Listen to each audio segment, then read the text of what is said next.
November 2012. The air was thick and bone-chilling, enveloping the pine forest behind Hemlock Ridge Road, about 3 miles from Bridgton, Maine. The beam from Investigator Mark Hensley's flashlight cut a sharp, cold path through the dense darkness, shining down on a low-lying area that no one expected still held secrets to reveal. Central, I need a forensics unit and scene support immediately at Hemlock Ridge Forest. His voice echoed among the dew-soaked tree trunks, as if stirring a silence that had lasted 3 decades. What began as a re-canvas of an old area after the case file was reopened had now turned into something entirely different. Something that would touch the obsession the Bridgton community had carried since 1982. Beneath the compacted soil were patches of rotted fabric and signs of human bones, the first pieces in the disappearance of Laura Carter, the woman who vanished on Route 302 during a snowstorm no one could forget. The pale-colored scarf, the car abandoned on the roadside, and a man with a violent past who had been interviewed, that was all the police had back then. For 30 years,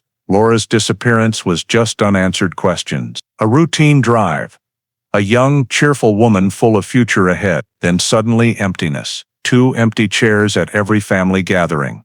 A room no one dared to clean. A pain that never faded with time. Before continuing this shocking story, take a second to hit subscribe and like the video. Your support helps bring forgotten cases back into the light and ensures you don't miss any cold cases in the future. The discovery in the Bridgton forest wasn't just a new clue, it was the first domino to topple 30 years of silence and secrets buried deep under Maine's cold soil. Because when authorities finally identified a suspect and executed an arrest warrant, it wasn't a stranger or some nameless drifter. It was someone the community had trusted, seen every day, greeted like an acquaintance for years. The Laura Carter case isn't just a mystery reopened, it's proof of a family's perseverance that never gave up. Investigators who refused to let files gather dust, and forensic science advancements that give voice to those who can't tell their own stories. It's also the story of a community torn apart by suspicion and fear. When Laura vanished in 1982, Bridgton was shaken. Neighbors eyed each other warily. Whispered accusations spread like wildfire. Those simmering cracks would be ripped open when the truth finally came to light 30 years later. What makes this case most haunting is that the answer was always so close. The prime suspect had been interviewed from day one, but somehow he slipped away. For 3 decades, this person lived among the community like a normal ghost, standing at memorials for the very victim he was connected to, looking into the family's eyes with no one the wiser. Where are you watching from today? Drop your location in the comments. I always want to know how these stories connect us across distances. Tonight, we'll go back to that November night in 1982, trace the 3-decade investigation, and get closer to the twist that stunned all of Maine. This is a story of loss, perseverance, deception, and justice delayed, but never denied. November 1982, Bridgton, Maine entered the transitional season as cold winds from Moose Pond Lake blew through the pine ridges, carrying moisture that coated Route 302 in a thin layer of frost, and the first scattered snowflakes began to fall. The temperature dropped faster than forecasted, the sky turning solidly gray by late afternoon. In that setting, Laura Carter, 27 years old, a resident of Bridgton, finished visiting relatives and prepared to head back to the small cabin she rented in the town of Naples, about a 20-minute drive away. Laura left her relative's home around late afternoon on November 14th, with her usual plan to travel along Route 302, the only road connecting Bridgton through the pine forest and around the lake shore before reaching Naples. This was a trip she made regularly, with nothing unusual in the planned route, and no signs that she changed plans that evening. However, differences began to emerge from the scattered records that police and family gathered afterward. A neighbor in Bridgton confirmed seeing Laura's car leave the driveway near dusk. A driver going the opposite way on Route 302 recalled seeing a car matching Laura's color suddenly slow down in the section near the forest edge. Another witness near the Route 11 intersection said they saw car headlights stop for a few seconds before turning off completely, but couldn't identify who was inside. After those records, no one saw Laura or the car appear at any other point along the route.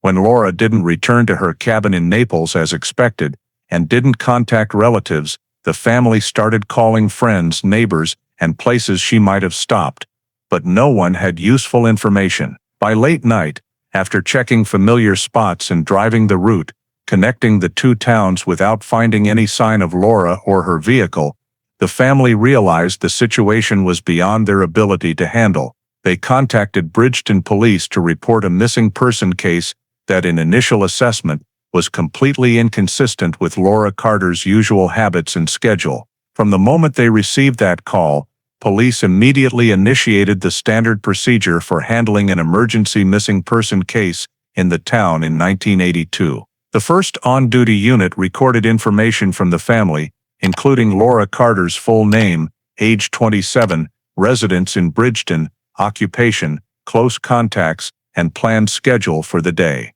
This information was used to assess whether there were factors that could explain her disappearance as voluntary. The family confirmed Laura had no history of leaving overnight without notice, no unusual behavior in recent weeks, and had never failed to complete her trip to Naples without informing someone. This was noted as the first unusual factor. After the personal information intake, police requested a detailed description of the planned route Laura took on the evening of November 14. This was the familiar path, starting from Bridgton, along Route 302, crossing the pine forest, and running alongside Moose Pond, before turning down the road into Naples. Police noted this was a relatively simple route, with few intersections, not many turn options, and despite the cold weather, the road wasn't blocked or reported to have any accidents in the time frame Laura was traveling. The lack of immediate accident reports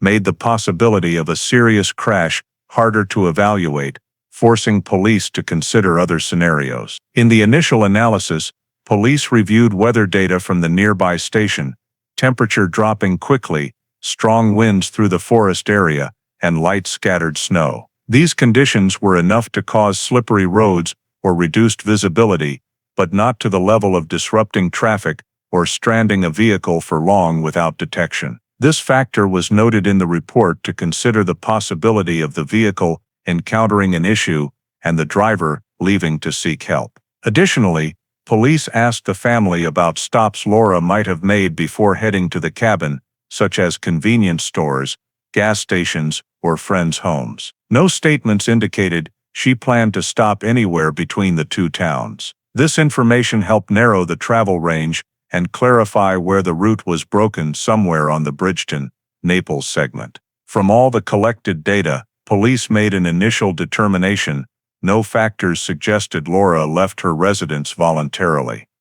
No basis to determine this as a criminal act, but the level of abnormality was enough to flag the case as a high-risk missing person and proceed with opening an official search file. A small team was assigned to quickly canvass the route that night for the vehicle or any signs related to the victim, while the preliminary report was completed to prepare for expanding the search and scene evaluation the next morning. After the missing person file was opened and initial information from the family was confirmed, Bridgton police shifted focus to collecting and cross-referencing all records related to Laura's movement on the route connecting Bridgton and Naples on the evening of November 14, 1982. The first step in this process was identifying all potential witnesses who might have seen the victim or her vehicle in the time frame from when she left her relative's home to when the family realized Laura hadn't returned to the cabin. Police recontacted neighbors and those living near the relative's home to ensure the departure time was accurately recorded. They provided consistent information that Laura left around 5:50 p.m., with her car headlights on, heading south from the town. This was seen as a solid starting point in reconstructing the travel path. Next, police reached out to those living or working along Route 302, the only road typically used by Laura between the two areas. A small truck driver who routinely took this route daily after work, stated he saw a car matching Laura's model near the pine forest edge around 6:10 p.m. According to him, the car suddenly slowed down, veered slightly to the right, then returned to normal speed. This detail was entered into the file as an intermediate point on the journey needing further cross-referencing. Another witness, living at the area where Route 302 intersects Route 11, stated that around 6:20 p.m., they saw car headlights illuminate for a few seconds near the sparse forest area before suddenly turning off. The distance and low light conditions prevented identifying the license plate or occupant, but the light direction and location matched Laura's planned route. This reinforced the assumption that her vehicle had appeared in that area during the mentioned time. Additionally, a resident near the section leading down to Moose Pond Lake reported hearing sounds similar to a car door closing or footsteps on gravel around approximately 6:30 p.m. There was no visual evidence to confirm relevance to the disappearance, but police still noted the detail for further checking. When compiling all statements, police began sketching a timeline based on clearly verified times and questionable points with high compatibility to the victim's route. Accordingly, Laura's journey was reconstructed as follows: 5:50 p.m., left relatives' home in Bridgton, 6:10 p.m. Car suspected to be Laura's seen traveling near the forest edge in the midsection between towns. 6:20 p.m., car headlights seen near Route 11 intersection, and after that, from 6:30 p.m. onward, no further certain confirmations of the victim or vehicle. From this data chain, police identified a time period from 6:30 p.m. to 7:20 p.m. as the gap, meaning the interval with no reliable witnesses or traces recording the car or victim's presence. This gap became a particularly important factor, as it was the only window allowing unusual events to occur without notice. To narrow the scope, police marked the entire pine forest area between the 6:20 p.m. and 6:30 p.m. markers as needing thorough canvassing. This was a section with complex terrain, few homes, limited visibility, and prone to incidents with few witnesses. In parallel with pinpointing locations, police also analyzed typical vehicle speeds on this route to estimate distances Laura could have covered in each time marker. If Laura didn't stop, she would reach near Naples in about 10 to 15 minutes after the last recorded point. However, signs of the vehicle stopping at least once led police to consider she may have been blocked or encountered an issue interrupting the route. From the data, police identified 4 main points on the route for canvassing: the forest area where the car was seen slowing, the section near Route 11 where headlights appeared last, the area near the lake with reported sounds, and the slope leading to a little-traveled forest road. These were positions assessed as likely to hold clues about the interruption in Laura's journey. Constructing the timeline helped police visualize the victim's final path more clearly, while determining specific investigation scope and priority order in on-site search activities. On the morning of November 15, 1982, after patrol units were ordered to canvass the route connecting Bridgton and Naples, a Bridgton Police Department patrol team discovered a car parked askew on the side of Route 302, about 5 miles from the Bridgton residential edge. The car matched the paint color, model, and license plate of the vehicle Laura Carter used, prompting the team to stop immediately for inspection. This was the first time since receiving the missing person report that police accessed a physical element directly related to the victim's journey. Finding the car marked a crucial step in determining the last location where Laura or her vehicle appeared before the interruption occurred. The car's position was noted as angled into the right shoulder of the road, not far from the pine forest edge. The front right wheel slightly touched soft, muddy ground, while the other 2 wheels remained on the paved surface. The car was found with the engine off, lights not on, but keys still in the ignition. The driver's side door was ajar, unlocked, allowing light snow from the previous night to partially cover the door sill. These factors were recorded in the scene report as details potentially related to the victim's decision to stop or external influences. The surrounding environment showed clear weather impacts. Snow from the night before covered a thin layer on the roof, windshield, and hood. However, the snow near the driver's door was disturbed, suggesting door activity not too long after snow began falling.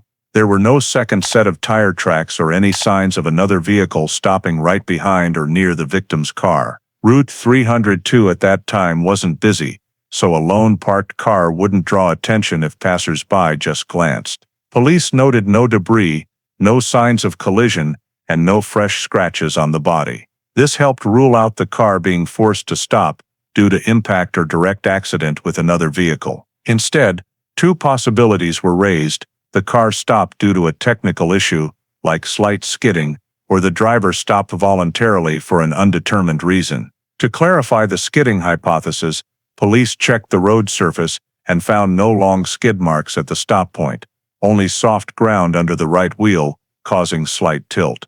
The tilt level wasn't enough to cause loss of control, leading police to view skidding as a secondary factor. The ajar door condition was a detail given special attention, as it could reflect an emergency or sudden interruption. The driver may have opened the door to check the car, seek help, or been forced to exit without time to close it. However, it's also possible the door wasn't fully closed earlier, and wind combined with snow caused the slight offset.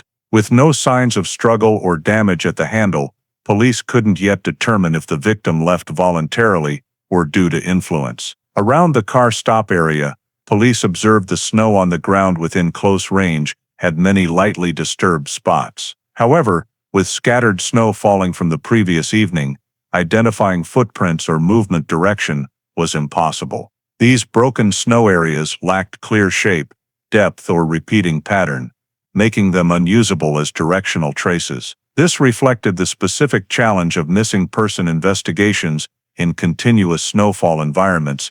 Traces often vanish in just hours. After Laura Carter's car was confirmed on the right shoulder of Route 302, Bridgton police shifted to evaluating the area terrain to determine possible scenarios when the vehicle stopped. The road section where the car appeared was amid extensive pine forest, with relatively complex terrain featuring short successive slopes and small trails branching deep into the woods. Tree density in this area was high, especially progressing just tens of meters away from the main route, visibility obstructed by thick pine rows and ground-hugging bushes. This characteristic made observing pedestrian movement in the forest from the main road nearly impossible at night, especially in low light and cold weather conditions. The area around where the vehicle stopped is also near a portion of Moose Pond, approximately more than half a mile from the water's surface. From the vehicle's position, one can walk to the lake's edge via a small trail that extends through lowlands and wild grass meadows. This trail is not an officially marked path, but is commonly used by anglers or small boat owners during the warm season. In November, the trail sees little traffic, with the ground damp and slippery due to melting snow layers. Identifying this trail helped police understand that if the victim left the vehicle in a state needing shelter or facing issues, she might have inadvertently followed this direction because the path is relatively more recognizable compared to other dense forest sections. The steep terrain adjacent to Route 302 drew particular attention from the police. Some steep sections extend from the roadway down to areas of low vegetation, while others lead into soft ground. The slope is not extreme, but sufficient to make movement difficult in the dark or on slippery ground. If the victim became disoriented or slipped, falling down the gentle slope is a possibility. However, due to the snowfall from the previous evening, any footprints, skid marks, or drag marks on the soft soil could likely be completely obscured or distorted, limiting the search team's ability to track. The impact of weather was a factor thoroughly analyzed in the scene report. Scattered snowfall from the previous night and cold winds blowing through the pine forest caused the snow surface to change continuously hour by hour. Strong winds blowing from the lakeside created areas of displaced snow, preventing police from relying on snow accumulation patterns to determine if anyone had passed through in the recent time frame. The snow layer also had uneven thickness, in some places covering up to several centimeters thick, in others almost none, especially in sparse forest areas and slopes directly exposed to wind. This made searching for traces extremely difficult, even when the search team arrived early. The possibility of the victim leaving the vehicle and moving on foot into the forest was raised as one of the key analysis directions. If Laura left the vehicle due to a breakdown, she might have gone seeking help or tried to reach a place with light or shelter. In the case of facing cold conditions and poor visibility, wandering into the forest is plausible. However, the direction of foot movement would depend on the victim's awareness at the time of the incident. The terrain with numerous discontinuous trails, scattered tree roots, and uneven ground made moving into the forest at night dangerous. If Laura went deep into dense areas, the chance of being spotted from the main road would be very limited. In addition to the possibility of the victim leaving the vehicle voluntarily, police also evaluated the hypothesis that the victim was removed from the scene. The terrain on both sides of Route 302, with a series of small turnoffs, hunter trails, and many enclosed forest areas, created numerous potential locations for another person to intervene without being noticed. The vehicle parked askew and the door ajar could fit both hypotheses. Either Laura exited the vehicle of her own accord, or she was forced out without the opportunity to close the door again. However, since there were no signs of collision or clearly abandoned items, police could not yet conclude the reason for her leaving the vehicle. Assessing the difficulty level of the search operation, police determined that this area had many unfavorable factors. Dense tree cover, reduced visibility, and limited overhead observation capabilities. Complex terrain caused the search team to take considerable time to move, especially when needing to check each tree base, bush, or small path. The combination of snowfall, strong winds, and slippery ground made traces easy to erase and posed dangers to the searchers. Unmarked trails required the search team to use detailed topographic maps and coordinate in small groups to ensure no areas were missed. From these analyses, police determined that the search in the area where the vehicle was discovered needed to be methodical, spreading out in multiple directions and prioritizing trails, low-lying areas, lake edges, and slopes that are easily concealed. This was considered an important preparatory step for deploying a comprehensive search in the next phase. After completing the documentation of the scene and assessment of the terrain surrounding the location where Laura Carter's vehicle was discovered, Bridgton police moved to the next step, collecting evidence from the vehicle according to the standard procedures of 1982. This was a critical phase because the vehicle was considered the last point of contact, likely containing traces related to the reason the victim deviated from her planned route. The vehicle was towed to the police department's technical area to ensure evidence collection occurred in a controlled environment, minimizing impacts from weather and outsiders. Once the vehicle was brought into temporary storage, police began taking overall photographs of the interior and exterior,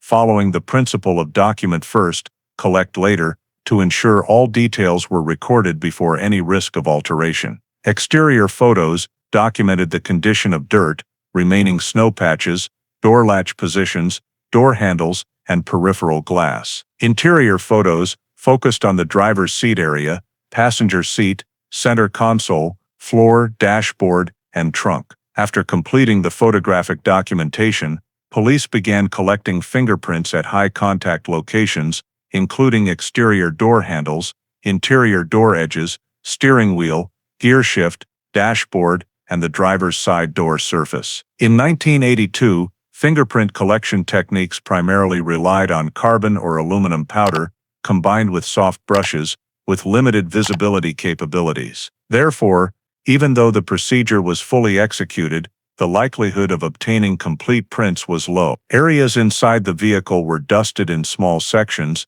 and any visible fingerprints were photographed before being lifted using specialized tape. All collected prints were coded, classified by location in the vehicle, and stored in sealed envelopes. Along with fingerprints, collecting soil and dust samples from inside and outside the vehicle was also conducted. Police used tweezers and glass vials to collect small soil samples adhering under footmats, under pedals, on doorsteps, and inside the undercarriage. In 1982, soil analysis techniques were still basic, mainly identifying color, texture, and primary mineral composition.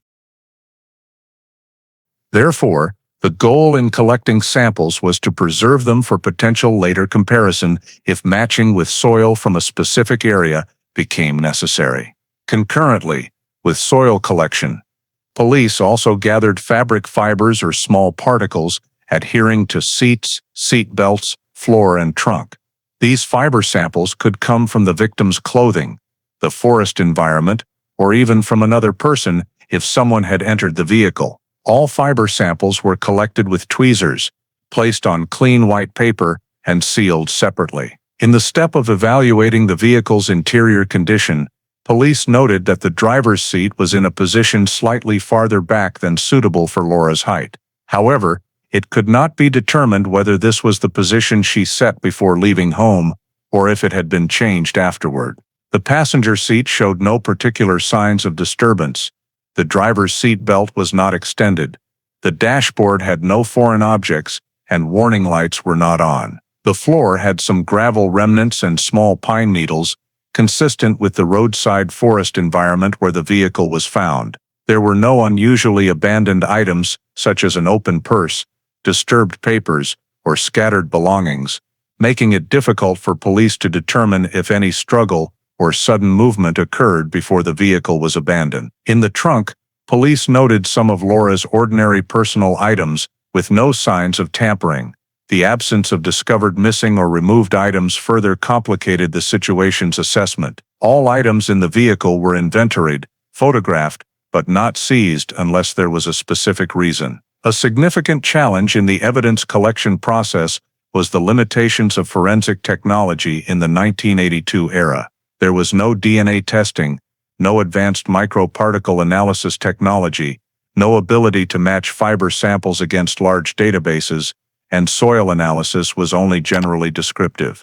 This forced police to rely on easily observable physical factors, combined with field conditions, to assess the relevance of the collected samples. After completing documentation and sample collection, the vehicle was sealed according to regulation. Sealing included closing the vehicle doors, covering areas with samples, applying legal seals, and moving the vehicle to long-term storage. The goal was to protect the vehicle from any future changes and preserve the potential for re-examination as technology advanced. Sealing the vehicle marked the final step in the initial evidence processing related to the vehicle, while providing an important foundation for determining subsequent investigation directions based on data from the vehicle itself. After completing the evidence collection from the vehicle and sealing Laura Carter's car, the next focus for Bridgton police was to expand the search over a wide area to determine the victim's location in the time immediately after the vehicle was abandoned.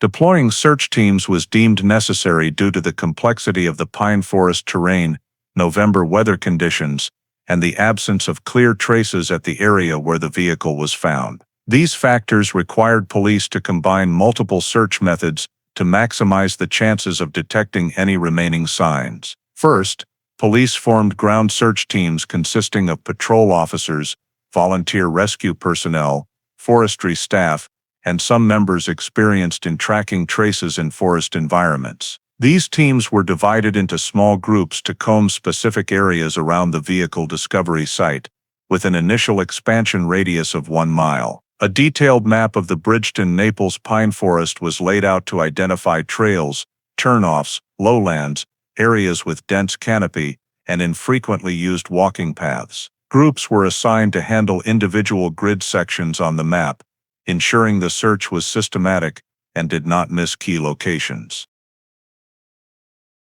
Ground search teams focused particularly on forest edge trails where a person moving on foot might follow if leaving the vehicle.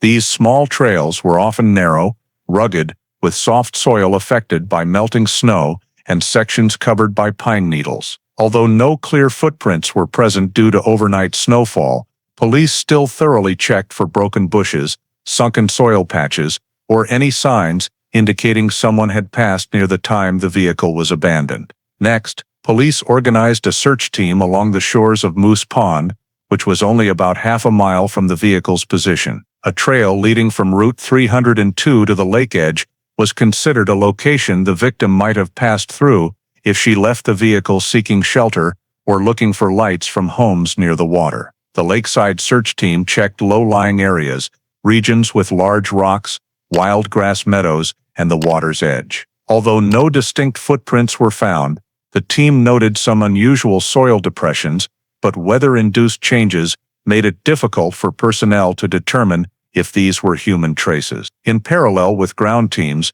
a diving unit was deployed to check areas near the lake shore. This was one of the measures applied to rule out the possibility that the victim slipped into the water or wandered to the lake shore in poor visibility conditions. Divers swept shallow water areas within a radius of several dozen meters from the shore, focusing on slow-flowing spots prone to accumulating objects. However, due to low water temperature and relatively clear water, no discoveries indicated foreign objects or signs related to the victim. Police also deployed K9 units to search for scent traces, a method often yielding results in missing persons cases in forested areas. 2 K9 teams were mobilized from Cumberland County, capable of tracking human scent even after many hours. However, cold weather, high humidity, and constantly shifting winds significantly impacted sniffing capabilities. The dogs could detect scent around the vehicle area,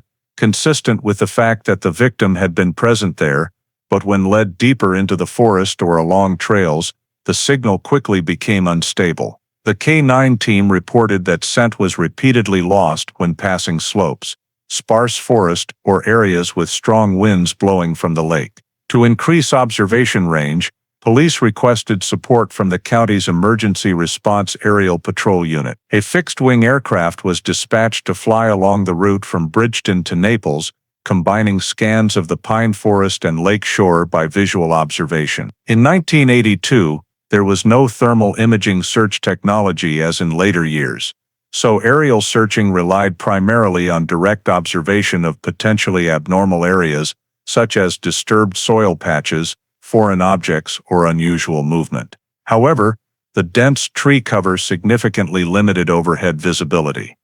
Additionally, police considered the possibility that the victim entered abandoned cabins in the area. The search team accessed a list of unoccupied cabins, obtaining keys from forest owners or land management agencies to check inside each cabin within more than a 1-mile radius from where the vehicle was found. These cabins were inspected for signs of forced entry, muddy footprints on floors, or disturbed items. All cabins checked during the search showed no indications of anyone appearing in the time frame near the incident.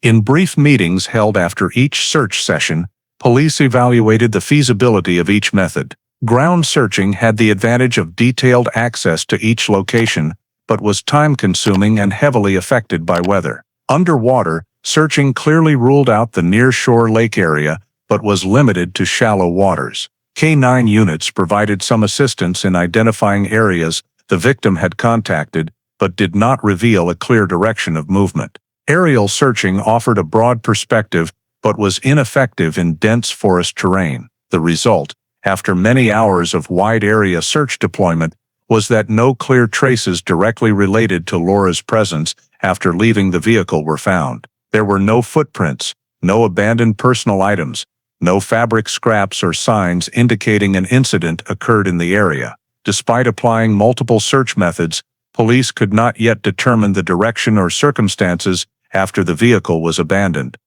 pushing the resolution of the missing person case into a more difficult phase. While the wide-area search activities yielded no clear traces, Bridgton police shifted focus to analyzing statements from witnesses present in the Route 302 area at the time of the disappearance, aiming to determine if any intersection of this information was sufficient to form a specific investigation direction. Witnesses had been recorded sporadically in the initial hours after Laura Carter was reported missing, but this was the first time police compiled all statements for close cross-verification of every detail, seeking matching timelines or similar descriptions. First, the investigation team revisited the neighbor's statement, who witnessed Laura leaving a relative's home around 5:50 p.m. with no signs of abnormality. This was a firmly confirmed timeline and became the starting point for all analysis. From there, police cross-referenced with the truck driver's statement, who passed Route 302 around 6:10 p.m. and saw a vehicle resembling Laura's moving slowly near the forest edge. Details about location, time, and direction of travel all matched the expected route, indicating a high likelihood this was the victim's vehicle. However, the witness only glimpsed it and did not note anyone standing near the vehicle, limiting the statement's value to confirming the vehicle's presence. The second witness, considered more significant, was a resident near the intersection of Route 302 and Route 11, who reported seeing vehicle headlights flash for a few seconds around 6:20 p.m. before going out completely. This timing fit the journey Laura could have taken if she had not stopped too long in the previous section. However, the person was unsure about distance and could not identify the vehicle model, so the statement was deemed indirect, serving only to reinforce the hypothesis that a vehicle had stopped or slowed in the mentioned area. Another witness reported hearing a sound like a car door closing or footsteps on gravel around 6:30 p.m., not far from where the vehicle was found. Although this sound could not be directly linked to Laura, police noted it as a detail in the gap timeframe, marking it for further cross-verification. Additionally, a long-haul driver reported seeing a human figure standing close to the road edge around 6:40 p.m. in an area with dense trees, but due to poor visibility and slippery roads, no further description was possible. Compiling these statements revealed scattered information appearing in the time frame from 6:10 p.m. to around 6:40 p.m., but no witness directly saw Laura or any unusual behavior involving a second person. Therefore, police had to reclassify each statement by reliability and relevance. The truck drivers and Route 11 intersection resident statements were placed in the highly likely relevant group as they described events matching both route and time. The statement about noise near the lake area was placed in the requires additional verification group due to the unverifiable nature of sound. Meanwhile, the statement about the roadside figure was placed in the undeterminable group due to lack of specific details and no supporting factors. Filtering this information, police identified two prominent points of suspicion requiring deeper investigation. First was the road section between where the vehicle was seen moving slowly and the Route 11 intersection, where the vehicle might have stopped initially and where the witness saw headlights go out. This section had complex terrain, few residences, and easily obscured visibility, suitable for an incident or external intervention. Second was the area near where the noise was reported at 6:30 p.m., as this time fell into an unclearly documented period and was within range of where the victim's vehicle was found the next morning. Despite police efforts to cross-verify every detail, the statement still did not cross the threshold of legal value. No witness directly saw Laura leave the vehicle, no one witnessed an incident or interaction between her and another person, and there were no specific descriptions of suspicious behavior occurring at the exact time the victim was in the area. After completing the analysis of witness statements along Route 302, but still unable to determine Laura's direction of movement after the vehicle was abandoned, Bridgton police shifted to reviewing key locations tied to the victim's daily life to assess whether any signs indicated she had prepared for a voluntary trip, changed route at the last minute, or encountered an issue at places she frequented. The first point to check was the small cabin Laura rented in Naples. This was where she intended to return on the evening of November 14th, and the only residence she maintained during her time working in the area. When police approached the cabin, they noted the main door was locked from the outside with a key, with no signs of prying or forced entry. Inside the cabin, the living space remained as if recently used, bedding arranged normally, Laura's personal items such as clothing, shoes, toiletries, and documents left in familiar positions. There was no open suitcase, no signs of packing luggage or moving belongings. Electricity was turned off in designated places, with no indications of preparing for an extended departure. All these details indicated Laura had no intention of moving out or changing residence before her disappearance. After the cabin, police reviewed Laura's workplace, a small diner in Bridgton, where she worked shifts with a stable schedule. Police checked shift logs, payroll, and documents related to Laura's shifts in the week before she vanished. There were no unusual changes in work schedule, nor any recorded disputes or internal issues between her and colleagues. The diner manager confirmed Laura left work for her relative's home on time, showing no worry or mentioning any schedule changes. Police also examined Laura's recent calls, messages, and social connections to determine if she faced personal troubles, prompting her to leave the area, but found no signs of conflict or notable strained relationships. Next, locations Laura frequented in daily life were reviewed, including a grocery store near the cabin, a small bookstore in downtown Bridgton, and a gas station where she often stopped on bad weather days. At these locations, police collected statements and checked transaction logs if available. No staff reported her appearing on November 14th beyond the time she left her relative's home. All information agreed she did not visit any of these places in the time frame related to the disappearance. In addition to reviewing residence and workplace, police evaluated Laura's financial status to see if the victim might have left the area voluntarily. Bank account checks showed no unusual withdrawals, no large transfers, and no fuel transactions after the afternoon of November 14th. This aligned with the assumption she was only driving from Bridgton to the cabin on her usual schedule, without intent to go further. Police also reviewed bills, mail, and documents stored in the cabin for signs she was preparing to relocate, change jobs, or face financial pressure, but no documents indicated prior preparation or urgent need to move. Evaluations of personal property also yielded no unusual information. Laura's phone, wallet, identification, and most essential items were found in her cabin, with no signs of loss or being gathered to take along. If the victim intended to leave voluntarily, leaving all essential items without prior arrangement would be illogical. Additionally, no letters, notes, or documents were found in the cabin or workplace, indicating Laura was planning a major life change. Relatives and colleagues also confirmed she shared no plans related to leaving Maine or temporarily departing the community near the time of the incident. From all data collected at the cabin, workplace, and related locations, police had sufficient basis to conclude there were no signs Laura prepared to leave voluntarily or change her route on the day she disappeared. All personal activities remained normal, assets stable, and no significant changes in her financial or social life. Her lack of preparation signs for movement, combined with the discovery of the abandoned vehicle in unexplained circumstances, reinforced the view that the interruption in Laura's journey did not originate from personal intent.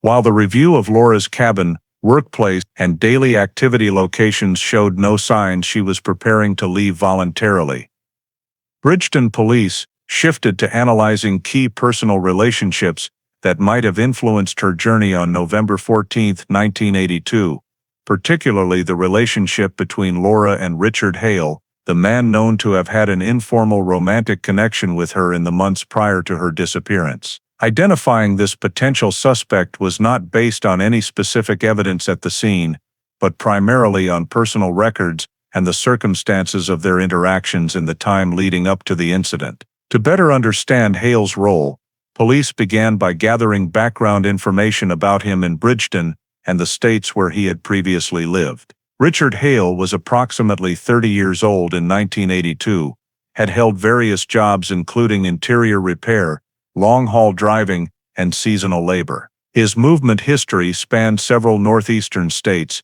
particularly Vermont, New Hampshire, and Massachusetts. When retrieving data from local police agencies, investigators discovered Hale had been involved in several personal conflicts, including 2 reports of aggressive behavior toward partners or acquaintances. These incidents did not lead to prosecution due to lack of evidence, but were sufficient to indicate a history of impulsive violent behavior in the context of personal disputes. When police interviewed Hale's acquaintances in Bridgton, they received descriptions of him as a person with an erratic temperament, sometimes cheerful and sociable, but also quick to anger when feeling challenged or abandoned. Some accounts mentioned that Hale and Laura had minor arguments in the weeks before her disappearance, though no one could specify the severity of these disputes. This led police to consider the possibility that their personal relationship could be a factor in the interrupted journey. Police then summoned Hale for an official statement regarding his timeline on the evening Laura disappeared. Hale stated he did not meet Laura on November 14th and was at a friend's house in Freiburg for the entire evening. However, when police sought confirmation from this friend, the response lacked consistency. The friend said Hale arrived late in the evening, but was unsure of the exact time and could not confirm he was present for the entire time frame of the disappearance. The discrepancy between the two statements led police to suspect Hale might have been attempting to conceal his movements between 5:45 p.m. and 8 p.m. When cross-referencing this time frame with Laura's timeline, police identified a matching gap, the period from when the victim's vehicle was seen slowing on Route 302 to when it was no longer recorded as present. Although the temporal overlap was not sufficient to conclude any criminal behavior, it caused police to regard Hale as someone requiring closer scrutiny. Before expanding the investigation, police more thoroughly reviewed Hale's behavioral records in other states. In 1979, he had been investigated for a physical altercation with a former girlfriend in Vermont, during which statements indicated a tendency toward control and quick temper. In 1981, a report from New Hampshire documented a heated argument between Hale and a cohabitant, though the incident did not result in charges. These data points reinforced the assessment that he had repeatedly appeared in situations potentially leading to violence, though none had been legally proven. In parallel with analyzing statements and behavioral history, police examined peripheral factors such as the vehicle Hale used near the time of the disappearance, his work schedule, and contacts. Results showed Hale's work schedule on November 14th had no strict commitments, allowing free movement in the late afternoon and evening. Additionally, no witnesses could definitively confirm his presence at the location he claimed throughout the relevant time frame. Police also compared Hale's statement with witnesses along Route 302, but no one definitively confirmed seeing him in the area at the relevant time. One witness had described seeing a dark-colored vehicle moving slowly near the forest area, but the description was not specific enough to link it to Hale or his vehicle. All these factors made police assessment of him both grounded in suspicion and lacking concrete evidence. Most importantly, police found no physical traces at the scene or in Laura's vehicle directly related to Hale. There were no clear fingerprints, no items belonging to him, no fiber samples or signs of interaction. In the context of 1982, when forensic technology was limited, the absence of specific traces meant suspicions against Hale remained at the level of inference based on behavior and statements. Therefore, although Hale was evaluated as a central suspect at this point, Bridgton police were forced to conclude they lacked sufficient evidence to detain or prosecute, and all information related to him was recorded in the file as an investigation direction to monitor, but not yet usable as legal basis. Although police had devoted considerable time to analyzing witness statements, reviewing locations the victim frequented, and closely examining the relationship between Laura Carter and Richard Hale, the investigation by the end of 1982 still showed no clear progress. The absence of direct witnesses seeing Laura after she left the vehicle or observing any suspicious interactions along Route 302 prevented police from establishing an accurate sequence of events in the critical time frame between 6:20 p.m. and when the vehicle was abandoned. Most statements obtained were indirect, fragmented, and insufficient to lead to a unified hypothesis. No witness could provide information about a second person appearing near the victim. No one confirmed seeing arguments, physical struggles, or forced movement, and there were no descriptions of unfamiliar vehicles near Laura's car on the evening she disappeared. The lack of direct eyewitness information became a major limitation, forcing police to rely on physical data and the constructed timeline, but those data lacked reliability due to strong weather impacts. In addition to the scarcity of witnesses, the failure to obtain technically valuable evidence from the victim's vehicle also hindered the investigation process. Collected fingerprint samples were unclear or overlapping, not meeting standards for comparison with any individual. Soil, fabric fibers, and other materials gathered from the vehicle only reflected the environment the vehicle had traveled through, showing no intervention by a stranger or signs of struggle. The lack of unusual changes in the vehicle's interior also provided no specific clues about the situation before abandonment. In the context of 1982 forensic technology limitations, police had no tools for in-depth analysis of individual fibers or microparticle tracing. They were forced to rely on visual analysis or basic techniques, which did not generate significant legal value.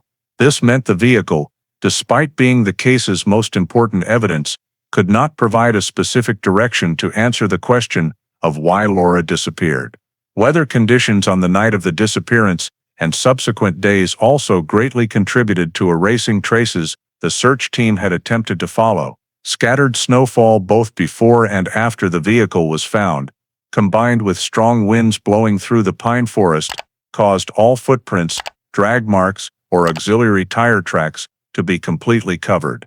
Lakeside areas, forest trails, and slopes were all blanketed in snow, distorting or eliminating potential clues. Even soft soil signs recorded as small depressions, narrow grooves, or disturbed leaf patches could not be determined as human or animal impacts, as weather altered shapes within hours. The K9 team faced similar difficulties as scents diluted quickly in low temperatures, preventing tracking the victim far beyond the vehicle position. As time passed, the lack of information caused the investigation to slow. Police continued checking calls, contacting hospitals, rescue stations, and shelters in the area, but no reports matched Laura's description. Volunteer search teams revisited previously covered areas, but found no additional clues. Expanding the search to secondary forest roads also yielded no positive results due to complex terrain and the absence of any of Laura's personal items. The slowdown in the investigation process was not due to police giving up, but because all approaches were blocked by a lack of foundational data. Internal investigation reports in late December all recorded the same conclusion: no new information, no new traces, and no legal basis to take the next step regarding any specific individual. This caused Laura Carter's disappearance to gradually shift from high-priority status to difficult to assess, and each passing day made determining what happened on the evening of November 14th increasingly remote. Entering early 1983, after many weeks of field reviews yielding no additional data, the Bridgton Police Department was forced to reassess the entire status of Laura Carter's disappearance. Final summary reports from the initial investigation phase showed all approaches had been implemented: witness checks, route analysis, review of related locations, evidence collection from the vehicle, and wide area searches. However, no data was strong enough to create a breakthrough in determining the victim's location or the cause of disappearance. In that context, the investigation team no longer had basis to maintain high priority for the case, and administrative procedures required transferring the file to storage, marking the case as entering cold case status according to Maine standards of the time. When the file was transferred to storage, all documents including scene reports, witness statements, photographs, technical reports, search maps, and lists of implemented steps were reorganized chronologically and compiled into a complete dossier. Physical evidence collected from the vehicle, such as fingerprint samples, soil samples, fabric fibers, and interior photographs, was also sealed and placed in Cumberland County's long-term evidence storage with the case's identification code. Although these items of evidence had not yet provided a specific investigation direction at the time, police still preserved them due to potential usefulness if forensic technology advanced in the future. In parallel with evidence storage, a list of potential suspects was established based on collected data, but none were considered higher than long-term monitoring probability. Richard Hale, despite being the only person with a notable personal relationship to the victim, could not be treated as an official suspect due to lack of physical evidence or direct witness statements linking him to Laura's disappearance. Work relationships, neighbors, and other acquaintances were also recorded, but the data was not strong enough to turn into practical investigation directions. Therefore, the suspect list was maintained in the file with open status, meaning not excluded but not prioritized in subsequent activities. Transferring the file to cold case status not only reflected lack of progress, but was also the result of resource allocation mechanisms of the period. For cases with no new traces over extended periods and no determined investigation direction, local police forces had to focus on ongoing cases or those with urgent factors, causing Laura's disappearance to gradually drop to the bottom of the priority list. Nevertheless, per regulations, cold case files were preserved intact and could be reopened at any time if new witnesses, new evidence, or forensic technology developments emerged. The county's evidence storage system at the time ensured all items were kept in controlled temperature and humidity environments to prevent deterioration over time. This was particularly important for microparticles, fingerprints, or organic materials prone to damage if improperly stored. Preserving evidence in archivally viable condition was a necessary technical factor to prepare for potential changes in analysis capabilities in the future. When the case was officially transferred to cold case status, information about Laura Carter remained in the state's missing persons reporting system, but at a passive monitoring level. Her friends and family were informed that the file was not fully closed, but no further active investigation activities would occur without new data. This meant that in early 1983, all official efforts related to Laura Carter's disappearance were temporarily halted, giving way to an indefinite waiting state, with the hope that someday a clue might emerge to explain what happened during her final journey. Nearly 3 decades after Laura Carter's disappearance was classified as a cold case, the most significant breakthrough in the entire file stemmed from an almost coincidental event in Worcester, Massachusetts, hundreds of miles from Bridgton. In early summer 2012, a 2-story house in Worcester, built in the 1960s and having passed through multiple owners, began renovations by a new family to upgrade the roof and remodel the attic rooms. During the process of removing the old moldy ceiling and repairing the electrical wiring, the workers discovered a small dark wooden box deep inside the ceiling cavity, wrapped in fiberglass insulation and deliberately placed in a position that an ordinary person could not see without dismantling the entire ceiling. The wooden box, slightly larger than a jewelry box, had a rusted metal lock, no label, and was not listed in any assets mentioned by the previous owners of the house. After opening the box to inspect it, the workers found inside numerous small items wrapped in old newspaper, along with some personal belongings that appeared not to belong to anyone who had lived in the house in the most recent 2 decades. Suspecting this might be property related to an old incident or of legal value, the homeowner notified the Worcester police for handling. When the Worcester police seized the wooden box and began a preliminary examination of the items inside, one detail immediately caught their attention: a light-colored scarf, faded over time, but still retaining a pattern, matching the description in Laura Carter's 1982 missing person report. Additionally, there was a simple metal necklace pendant, a photograph torn vertically, and a few personal items of unclear origin. What particularly drew the Worcester police's attention was the presence of an item bearing signs linked to Richard Hale, who had appeared in Maine's cold case file as a person of notable connection to the victim, but never became an official suspect. This item was a metal lighter with engraved lettering on the edge, bearing a font style matching that used by Hale on personal items recorded in the file of an old altercation in Vermont in the early 1980s. This coincidence led the Worcester police to consider the possibility that the wooden box was not merely forgotten items, but related to a more serious incident, especially since part of the contents matched descriptions from an unsolved disappearance. Therefore, they decided to contact Maine immediately for verification. When the Bridgton Police Department received information about the wooden box, they promptly requested the transfer of all evidence to the Maine State Crime Lab for modern technical analysis, especially since Laura Carter's case had seen no progress for so long. The evidence was sealed according to federal standards, transported by road in a specialized container, and handed over directly to the lab's forensic unit. For a file that had been dormant for nearly 30 years, the sudden emergence of new evidence potentially directly related to the victim was a rare breakthrough. as most long-term cold cases do not yield new evidence discovered in such a clear manner. When the wooden box was reopened at the forensic lab, each item inside was examined under sterile conditions to avoid cross-contamination. The scarf was analyzed first, due to its potential to contain DNA or biological traces if preserved in not overly damp and moldy conditions. Under the microscope, experts noted that the fabric at both ends of the scarf still retained small fibers with signs of epidermal cells.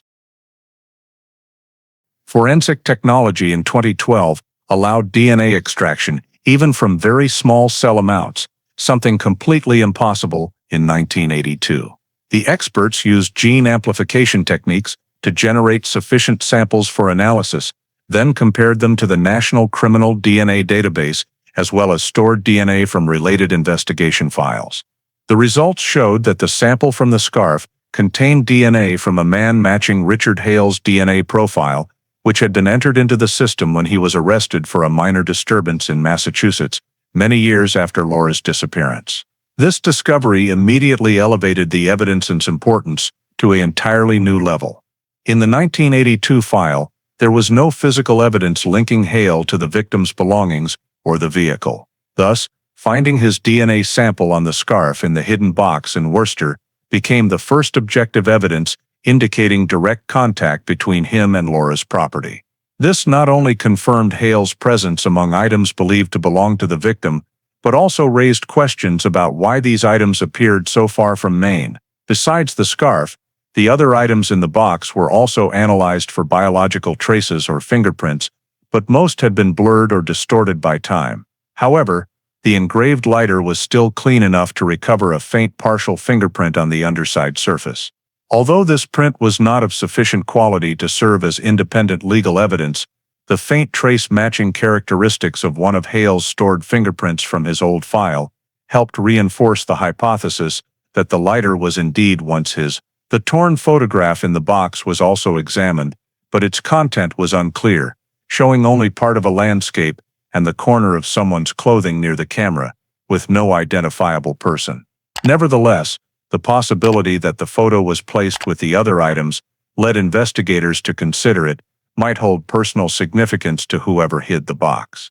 With the emergence of new evidence, especially the matching DNA, the Maine lab immediately prepared a technical conclusion report and notified the Bridgton Police Department that they had the first forensic data directly related to an individual from the 1982 file. This discovery not only broke the 30-year deadlock, but also completely changed the case's priority level, transforming it from a cold case with no leads into one with clear forensic evidence linking to a person who had played a notable role in the victim's life. Immediately after the Maine lab confirmed that the DNA sample in the box found in Worcester matched Richard Hale's profile, the Bridgton Police Department proceeded to the next step, re-evaluating all 1982 crime scene data. This is a procedure applied when a cold case yields new valuable forensic evidence, allowing investigators to revisit old evidence under modern technology and a different analytical approach than the initial period. Starting with the crime scene photos of Laura Carter's vehicle, police used image enhancement software to improve clarity. The previous photos captured snow cover, dirt on the tires, and the slightly ajar door position. Snow had obscured most signs on the road surface at the time the vehicle was found, but when the images were contrast enhanced, police noticed some thin snow areas near the right front tire with uneven faint marks, suggesting the possibility of an object or foot having been placed on the surface before heavier snow fell. Though not sufficient to determine foot details, the enhanced images still helped outline the approach direction from the right side of the vehicle, something not recognized in the original investigation phase. Besides exterior photos, images of the driver's seat and floor were reprocessed using light structure clarification algorithms, allowing experts to notice small streaks on the floor mat near the gas pedal. These streaks were dried mud, different from the mud adhered from Laura's shoes recorded in prior vehicle uses. This observation led police to suspect that a second person might have sat in the driver's seat or driven the vehicle for a short distance before it stopped. When comparing the old mud sample from the mat with new soil analysis samples, the lab confirmed that the mud in the vehicle had mineral composition closely similar to soil samples taken from Richard Hale's old cabin area in Bridgton in the early 1980s, rather than matching the soil from the area where the vehicle was found in 1982. This connection, though not absolute, was enough to compel police to revisit the possibility that the vehicle had traveled to land near Hale's cabin before being abandoned on Route 302. The soil sample analysis was also redone using spectroscopy and ultrafine particle analysis, helping determine similarity between mud under the vehicle and areas near the suspect's old cabin. Results showed some soil particles with color and primary mineral composition matching the cabin area soil, something 1982 technology was not sophisticated enough to detect. This was one of the key data points in determining the vehicle's possible route before abandonment. Next, police re-evaluated all topographic maps related to the case. Using modern GIS technology, they reconstructed a 3D model of the pine forest area, trails and slopes around Route 302, allowing assessment of movement possibilities between the vehicle location and Hale's cabin in the dark. The actual distance between the 2 points was only a few miles, and when analyzing unofficial forest paths, experts identified an old trail once connecting from the cabin area to Route 302, gradually overgrown but still recognizable on satellite imagery. This opened the hypothesis that the vehicle could have been driven near the cabin and then returned to Route 302 before abandonment. Beyond vehicle and soil analysis, police also re-examined photos of the surrounding area where the vehicle was found to detect overlooked details. Contrast-enhanced light scanning technology revealed some vegetation areas pressed down, forming thin indentation paths leading into the forest. 1982 weather data indicated scattered snowfall that could have blurred these traces when photos were taken, but digital enhancement helped reveal persisting outlines under the snow. The pressed vegetation areas were determined to align with the direction to the trail near Hale's cabin area, further emphasizing the possibility that the victim or her vehicle had moved in this region. Another factor noted in the re-evaluation was the linkage between the time the vehicle was seen slowing around 6:10 p.m. and Hale's cabin location. Using light simulation modeling based on historical weather data, police assessed the possibility that the vehicle stopped or slowed to turn into the trail to the cabin without witness notice, as the area had dense tree canopy and weak natural light near dusk. When all old data was synthesized under new analytical technology, police built a comprehensive crime scene model in which Laura's vehicle was not only examined at its abandonment position, but also in connection to locations suggested by new evidence. This model included plausible routes between Hale's cabin and the vehicle discovery point, forest areas traversable, and distribution of evidence like mud. Simulation software allowed police to test numerous movement scenarios, from the vehicle being driven into the cabin area and back out, to possibly another person entering the vehicle for a short segment.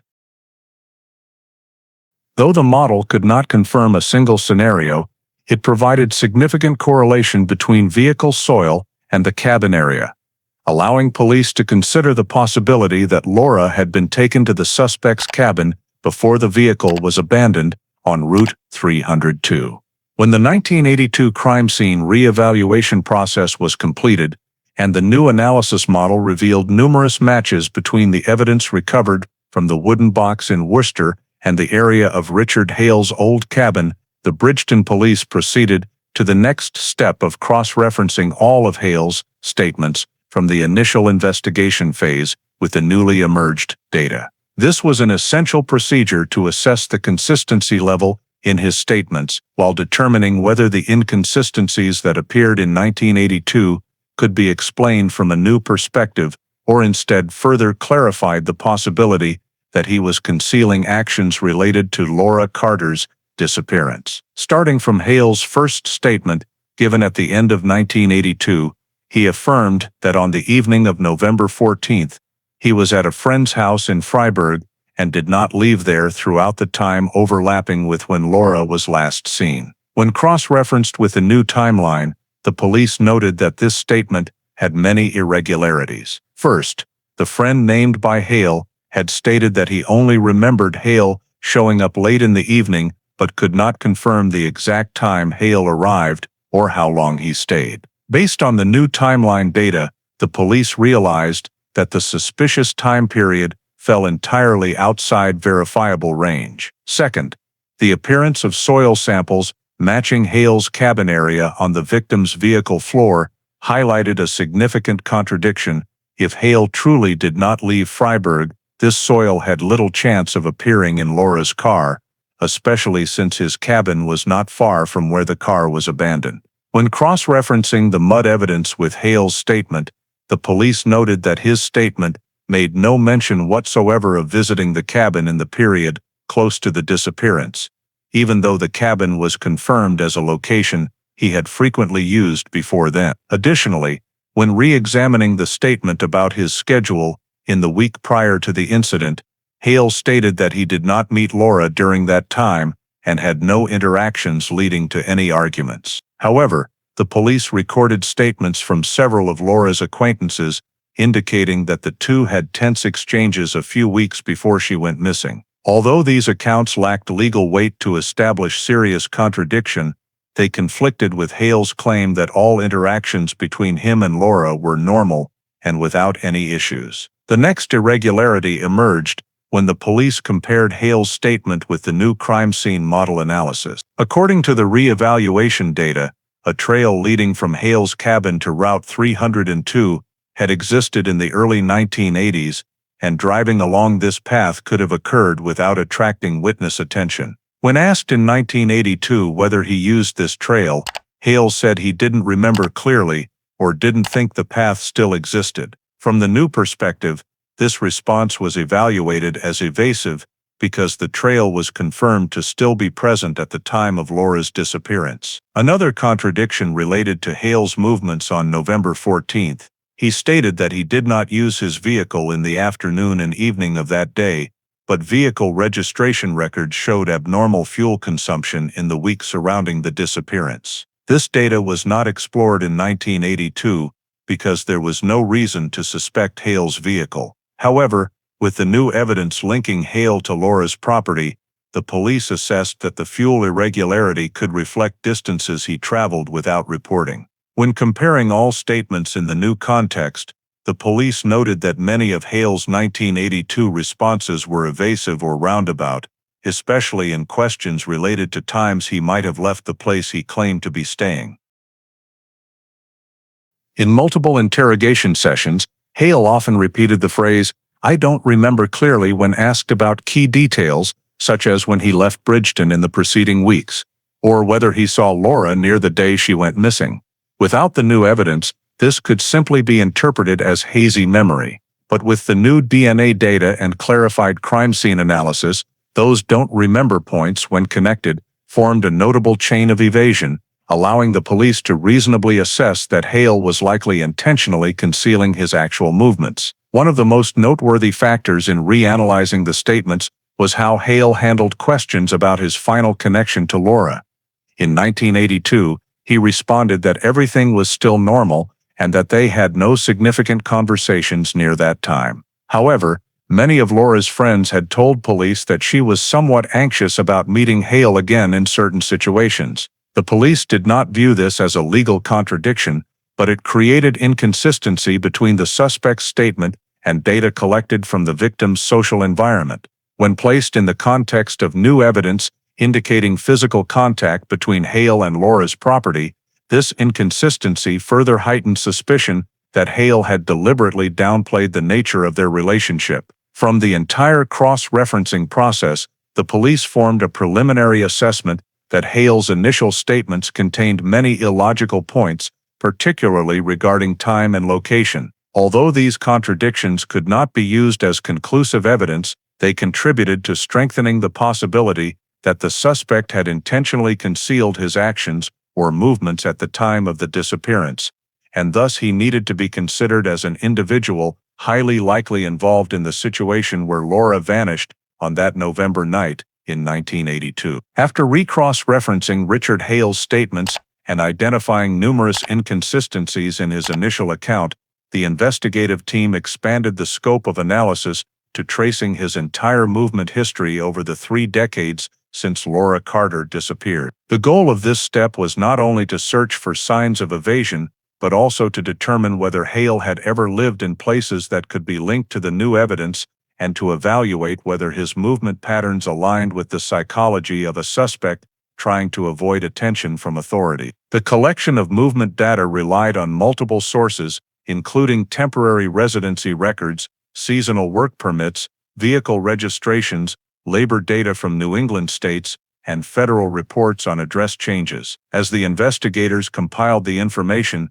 they identified an erratic movement pattern. Hale rarely stayed in one place for more than 2 years, often moving between the states of Vermont, Massachusetts, New Hampshire, and sometimes venturing to the northern New York border area without clear reasons. The jobs he took were all short-term, such as interior repairs, loading, unloading, or seasonal work at small construction sites.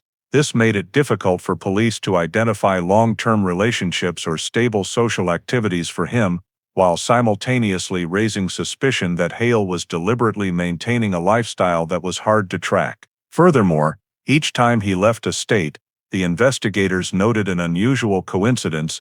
Hale often departed right after local police investigated a minor incident near his residence, even though those cases were not directly related to him.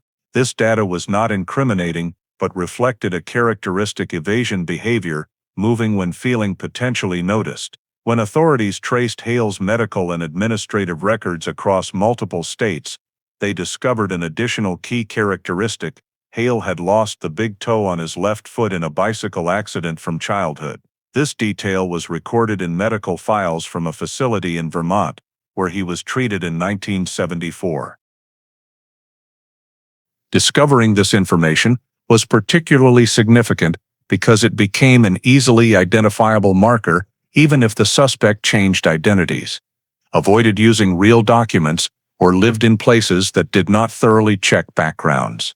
This rare physical trait also gave the investigative team further grounds to determine whether Hale had appeared at suspicious locations during different periods. The next step in analyzing Hale's 3-decade movement was to verify whether he had ever left the United States. While investigating labor records, the team uncovered a nearly 5-year gap in the 1990s, during which no work permits, driver's licenses, or bank transactions recorded his name in the system. This unusual gap raised questions about whether Hale had used a different identity or left U.S. territory during that period.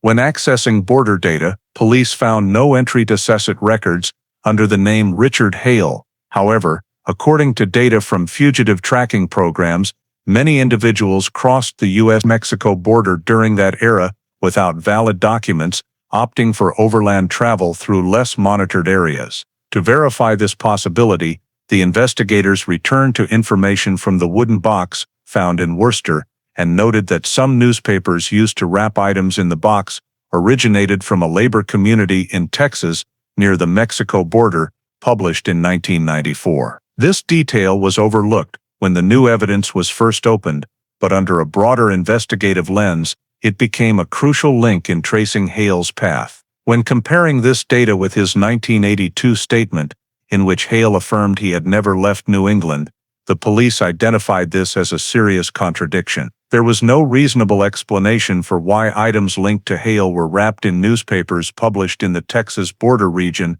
if he had never been there. This reinforced the assessment that Hale may have traveled far beyond New England and been near the Mexico-adjacent area during the gap in his records. As the investigators expanded their search for documents at law enforcement agencies in Texas, they found an old report about a man using a nickname similar to Hale's, working temporarily at a labor camp near El Paso in 1995. Although there were no biometric records to confirm identity, the report's description noted that the man was missing the big toe on his left foot. This rare characteristic made police nearly certain that the unnamed laborer was Hale during the period he was absent from the northeastern U.S. civil system. As they continued screening labor and residency data in border-adjacent areas, police identified a familiar movement pattern: short-term jobs, sudden disappearances when asked for papers, and living in cheap motels. Ultimately, after a comprehensive analysis of the 30-year journey and erratic movement pattern,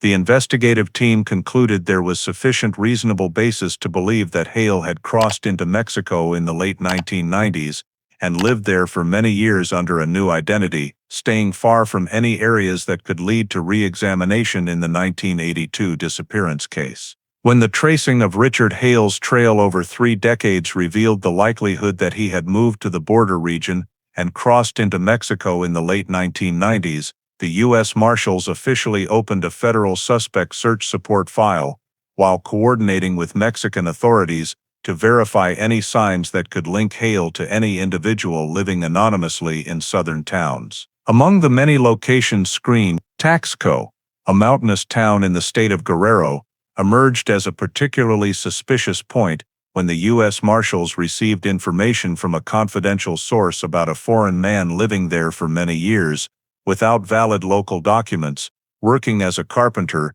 and using a false name. Taxco is famous for its silver workshops and handicrafts, making it easy for foreign laborers to blend into the local community without drawing attention, especially when working in handicraft industries that do not require complex paperwork.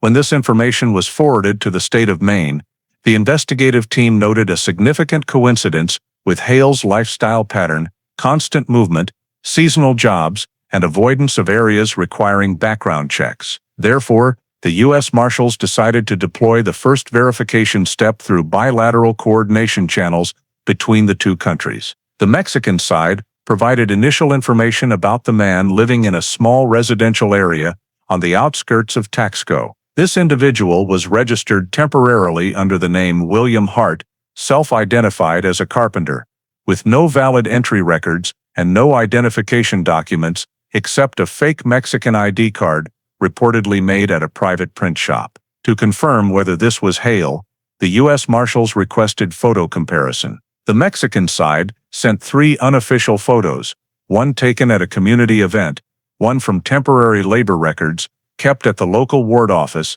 and one from a security camera near the Central Market. Although the photos were taken under different lighting conditions, the facial features, including cheekbone structure, forehead width, and jawline, showed a high degree of match with Richard Hale's youthful file photos. However, the most critical detail came from an unofficial medical report provided by a staff member at a local clinic. The man named William Hart was missing the big toe on his left foot.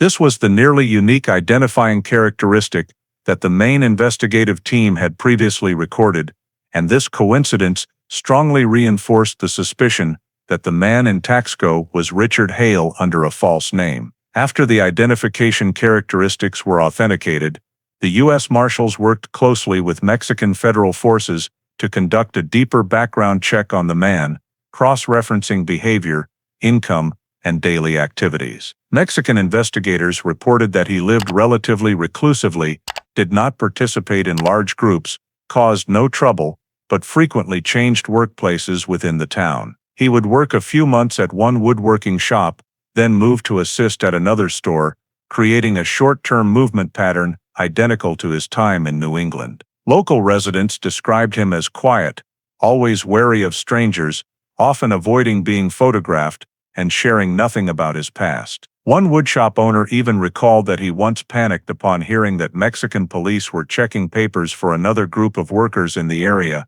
even though the incident had nothing to do with him. This behavior was evaluated by the U.S. Marshals as a typical reaction of someone living under a false identity for an extended period. When examining the suspect's residence, local forces reported that he lived in a small monthly rental room with few possessions, but a fairly well-equipped woodworking table. Notably, according to the landlord, the man almost never had visitors, and every time he left the house, he would observe the outside area for a few seconds before proceeding, as if guarding against being followed. All this information, when sent back to Maine, consistently matched the behavioral profile of Hale that domestic investigators had previously recorded. With the high degree of match between the photos, the missing big toe, occupational history, and evasion signs, the U.S. Marshals assessed the identification probability as nearly absolute.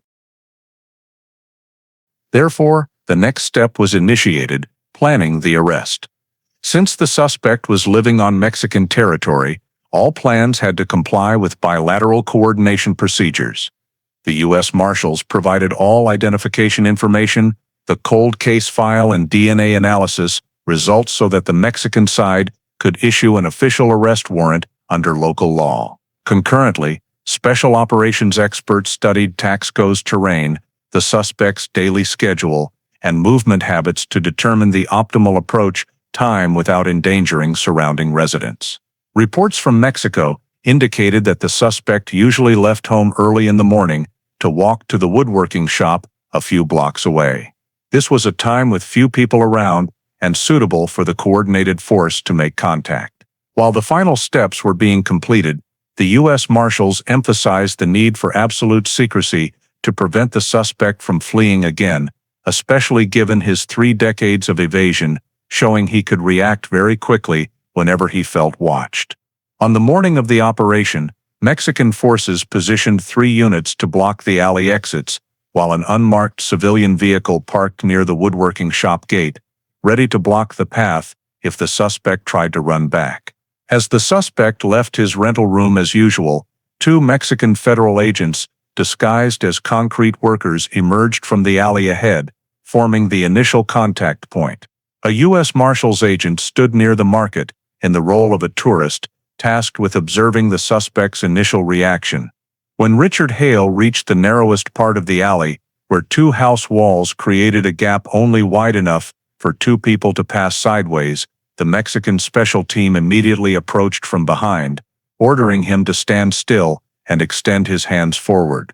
Completely surprised, the suspect instinctively stepped back, but another agent was already blocking the front, leaving him no room to maneuver. One of the Mexican agents immediately secured the suspect's arms and handcuffed him, while the U.S. Marshals agent approached to confirm the most critical step, checking the missing big toe. The suspect, clearly panicked, immediately denied being the person the authorities mentioned, insisting his name was Hart and that he was being arrested by mistake. However, the Mexican side stated that in cases of suspected false identity, they had the right to immediately check distinctive physical characteristics. An agent ordered him to remove his shoes. Initially, he refused and tried to hold onto his shoes for balance, but when pinned against the wall, he was forced to let them remove the shoes. As soon as the left shoe was pulled off, the arresting team confirmed the missing big toe, the key identifying evidence that had remained unchanged for 30 years. At that moment, the suspect could no longer deny it and simply stood still, head bowed, while the agents read his rights under Mexican regulations before escorting him to the vehicle. After being taken into custody, Hale was transported to a federal facility in Iguala for official verification. The U.S. Marshals provided 1980s file photos, Maine identification descriptions, and Vermont medical data for comparison. Everything matched the detained man. Although Hale still tried to claim he was Hart, the absolute match between the images, an old scar on the ankle, physical characteristics, and the missing big toe record rendered denial meaningless. Mexico's identification record stated clearly, identity confirmed based on unchangeable physical characteristics, 100% match. Once identity was verified, extradition procedures were initiated. To ensure due process, the U.S. Marshals had to provide all documentation.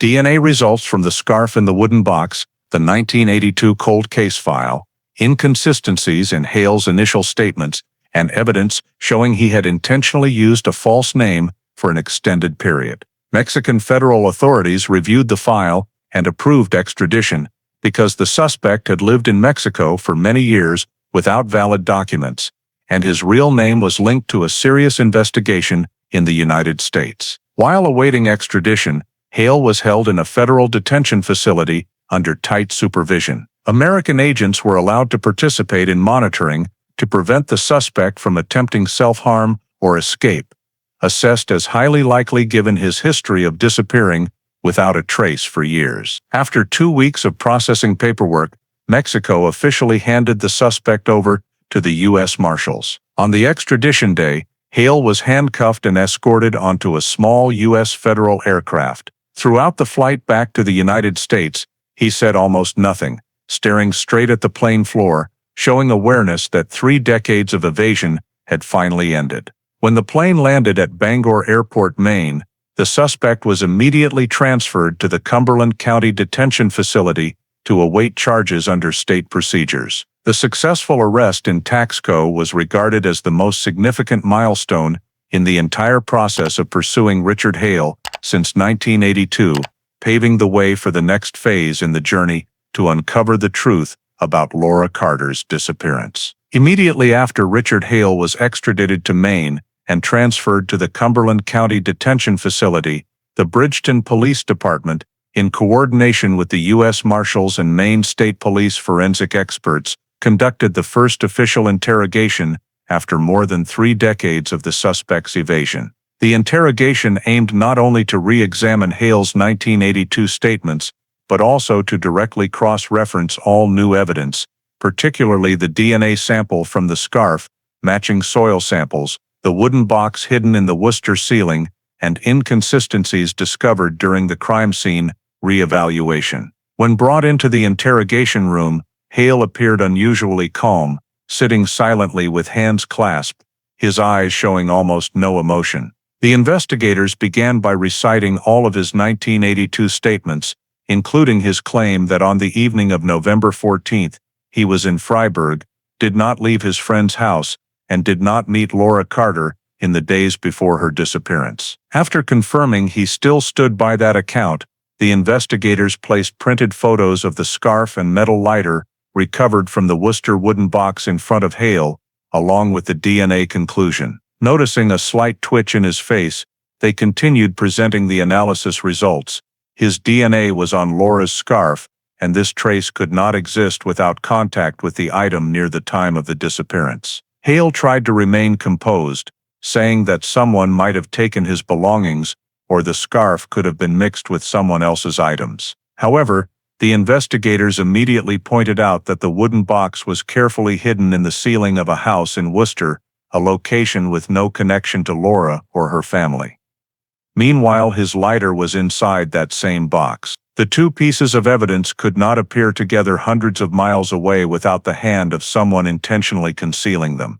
When presenting this detail, the investigators simultaneously recalled the soil from Laura's car, matching the soil around Hale's old cabin, and the reconstructed vehicle route model showing the car likely stopped at the cabin before being abandoned on Route 302. Cornered by a series of undeniable forensic facts, Hale's expression changed from cold to tense.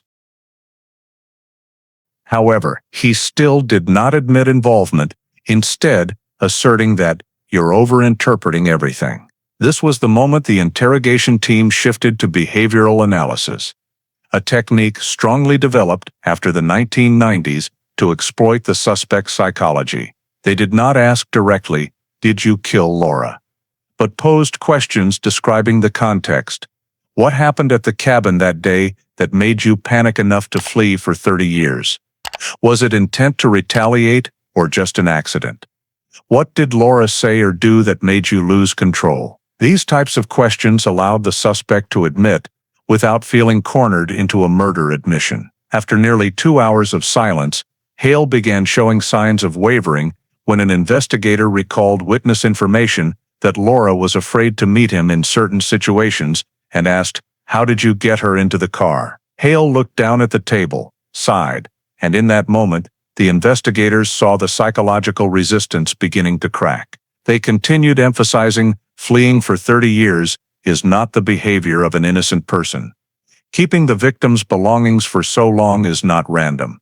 His DNA on the scarf is not coincidence. After a prolonged, tense silence, Hale finally admitted that he met Laura that evening, that there was an argument between them, and that he lost control. However, he still tried to minimize responsibility by describing the incident as an accident. Although this statement was incomplete, the most important part was that he had for the first time admitted his presence at the time of Laura's disappearance, completely shattering his 1982 account. When the interrogation moved to the most critical phase, determining the burial location, the investigators shifted to a combined forensic and behavioral tactic. They presented a map of the old cabin area, showing the trail connecting from the cabin to the forest behind, while introducing soil analysis models showing the soil in Laura's car matching that forest area. They said, "You were there with her. We know this. The only thing we need to know now is where you left her." Hale initially responded evasively, saying he didn't remember or didn't know what the area looks like now. But when the investigators stated they were prepared to send search teams into the forest, using cadaver dogs, ground-penetrating equipment, and all forensic data to locate the body, while emphasizing that cooperation could be noted in the legal record, he began changing his attitude. A U.S. Marshals agent placed a pen and an enlarged map of the land behind the cabin in front of Hale. He was asked to mark the place where the accident happened or where he left her. After a few minutes of hesitation, Hale touched the pen to the map, circling an area about 300 meters from the cabin, between two thick pine strips and near a small low-lying area. When asked directly, "Is this where you buried Laura Carter's body?" Hale did not answer immediately, but nodded very slightly, almost unwilling to admit, but unable to deny. This was the moment marking the first time the suspect confirmed the location where the body might be found after 30 years of disappearance. When the investigator requested a detailed description of the site, Hale said he dug a hole with a shovel, that he dug hastily, and that the place had a large pine tree in 1982. When cross-referencing this description with historical topographic maps, experts confirmed that the area once had a large pine stump felled in the late 1990s. This added credibility to Hale's statement. With this information, the investigative team officially identified a new search area, the first time in 30 years they had a direct statement from the suspect about the burial location. The confession opened the most significant advancement in the entire truth-seeking process since 1982. Immediately after Richard Hale marked the burial location on the map and described the site behind his old cabin in Bridgton, the Maine State Police coordinated with the Maine State Police to deploy a specialized crime scene excavation team. The forensic team, along with forensic archaeology experts, was mobilized because the area had undergone 30 years of terrain changes, with soil compacted under tree roots, layers of decayed leaves, and winter erosion. Although the suspect only circled a relatively broad area on the map, his description of a large pine tree and a small low-lying area helped the search team narrow down the focal point. Upon arriving at the scene, particularly in areas altered over time due to tree felling, the expert group used GPR equipment to scan the entire ground surface. After 2 hours of scanning, they recorded an abnormal response area, a structure buried approximately 60–80 centimeters deep, with a density different from the surrounding soil, consistent with an unofficial burial model. The excavation team marked this area before beginning manual digging in thin layers to avoid damaging any remaining skeletal parts. As the first soil layer was removed, the group would pause to document images, measure depth, and analyze soil samples according to modern forensic procedures. At the third layer, a pale-colored fabric patch appeared under the damp, muddy, and decayed soil. The color and material suggested it could be jacket fabric or a scarf once belonging to the victim. Continuing to dig carefully for a few more centimeters, the excavation team first saw a small bone segment, shaped from the upper limb region. This was confirmation that they had reached the location of Laura Carter's remains, the person missing since 1982. Each bone fragment was carefully lifted and placed into separate sorting trays in the order of discovery. After about 4 hours of excavation, the main skeletal portions were recovered, including the skull, ribs, arm bones, and femur sections, though not complete due to natural decomposition over 30 years. Alongside the skeleton, the investigative team discovered several personal items, a simple metal necklace, a single detached button, and a torn fabric strap. These items matched the family's 1982 description of Laura, especially the necklace, which was a gift from her grandmother during her teenage years. When the remains were transferred to the Maine State Crime Lab, forensic experts began a comprehensive scientific examination. The first step was reconstructing the bone structure, checking for fractures, cracks, or injuries to determine the cause of death. The victim's skull showed strong fracturing in the right temporal region, consistent with impact from a blunt object or blow. Although prolonged decomposition made it difficult to precisely identify the injury tool, the fracture shape suggested it was not an accident but violent action. Dental samples were used to compare with Laura's dental records, stored at a Bridgton clinic in 1981, and the results matched completely. For certainty, the lab continued with DNA testing from femoral bone marrow, compared to victim-relative DNA samples collected in early 2012 for case reopening. The DNA matched 99.99%, confirming the recovered remains were Laura Carter. Once the truth was clarified, the case file was immediately transferred to the Cumberland County Prosecutor's Office to prepare for trial. The new forensic evidence, including Hale's DNA on the scarf, the remains' location matching his final statement, evidence hidden in the Worcester wooden box, and a series of inconsistencies in the suspect's old statements, formed the strongest evidence set in 3 decades of investigation. The 2012 trial attracted state media attention as Laura's disappearance had become one of the longest cold cases in northern New England. The prosecutor argued that Hale had motive to harm after an argument, that he had a history of violent behavior across multiple states, and that fleeing for 30 years was clear evidence he sought to avoid facing guilt. Additionally, the prosecution pointed out that Hale kept Laura's items in the wooden box and deliberately hid it in Worcester, showing efforts to conceal evidence for years. On the defense side, Hale's lawyer mainly focused on arguing that the incident could have been an accident, that Hale panicked and did not know how to respond, and that the skull fracture could not clearly identify the causing tool. However, the remains being found exactly where he confessed, combined with his DNA on the victim's items, rendered these mitigating arguments unconvincing. The trial's key point was the prosecution's use of behavioral analysis, reconstructed travel routes, and soil evidence to prove Laura was taken to Hale's cabin before the body was buried in the forest behind, meaning he had time and means to handle the aftermath, not act in an accidental situation. As the trial entered its second week, the defense proposed a plea deal to avoid a life sentence. Hale would plead guilty to second-degree murder in exchange for a 35-year sentence. The prosecution considered that Hale's confession helped locate Laura's body after 30 years and that avoiding a prolonged trial could provide necessary closure for the victim's family. After multiple discussions, the plea deal was accepted. At the sentencing hearing, Richard Hale was sentenced to 35 years in a Maine state prison. As the sentence was read, he showed no clear emotion, only bowing his head in silence, while Laura's family held each other's hands tightly. The truth spanning 30 years was finally brought to light, and the sentence closed the most persistent clue-hunting process in Bridgton's investigative history. The story of Laura Carter's disappearance and the 30-year case-breaking journey is not only a complex criminal file, but also reflects many important lessons for American society today, from personal safety, trust in forensic science, to the perseverance of the victim's family and community responsibility. First, the detail of Laura driving alone on Route 302 in bad 1982 weather shows that traveling alone, especially for women, in remote areas, always carries risk. Today, the U.S. still has thousands of missing persons cases each year.